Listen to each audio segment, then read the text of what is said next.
Praise the lord. మొదటి యోహాను 2వ అధ్యాయము 15వ వచనం. లోకమునైనను లోకములో ఉన్నవాటినైనను ప్రేమింపకుడి. ఎవడైనను లోకమును ప్రేమించిన ఎడల తండ్రి ప్రేమ వానిలో నుండదు. ఇక్కడ ఈ లోకాన్ని కానీ లోకంలో ఉన్నవాటిని కానీ మనము ప్రేమించకూడదు. దేవుణ్ణి విశ్వసించిన నీవు, రక్షణ పొందుకున్న నీవు, మారుమనసు పొందుకున్న నీవు, క్రీస్తుని వెంబడించే నీవు ఈ లోకంలో ఉన్న వాటిని ప్రేమించకూడదు. ఎందుకంటే లోకం అనేది ఒకరోజు అంతరించిపోతుంది. లోకం అనేది సమస్తము కూడా గతించిపోతాయి. లోకంలో ఉన్నవి ఏవి కూడా శాశ్వతమైనటివి కాదు. కాబట్టి లోకంలో ఉన్న ప్రతిదీ కూడా నాశనం అయిపోతుంది. ఈ లోకం అనేది ఎల్లప్పుడూ నిలిచేది కాదు.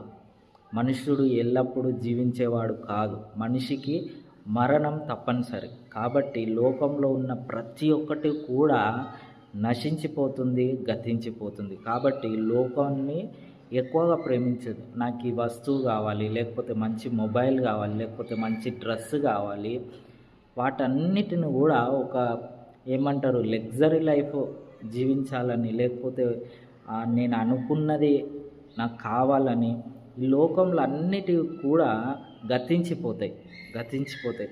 లోకంలో ఉన్నదంతయు శరీరాశ, నేత్రాశ, జీవపు డంబము. శరీరాశ, నేత్రాశ తెలుసు మనకు. జీవపు డంబము అంటే తనకున్న వారికున్న ఆస్తిపాస్తులు, లేకపోతే డబ్బు, గర్వము, అసూయ, ఇతరులను తక్కువగా చూడడము, ఇవన్నీ కూడా జీవపు డంబంలోకి వస్తాయి. వారి స్థితి ఏ విధంగా తయారవుతుందంటే దేవుడు నాకు అవసరం లేదు అనే స్థితికి వాళ్ళు దిగజారిపోతారు. జీవపు డంబము అలా తీసుకెళ్తుంది.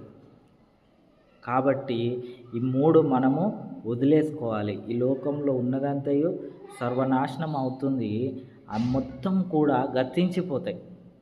చెట్లు, చేమలు, గుట్టలు అన్నీ కూడా సమస్తము నశించిపోతాయి. కానీ దేవుని ఆత్మ ఎల్లప్పుడూ నిలిచి ఉంటుంది. కాబట్టి మనము దేని మీద కూడా ఎక్కువ ఆశ పెట్టుకోకుండా దేవుని మీద ఆధారపడుతూ జీవించాలి.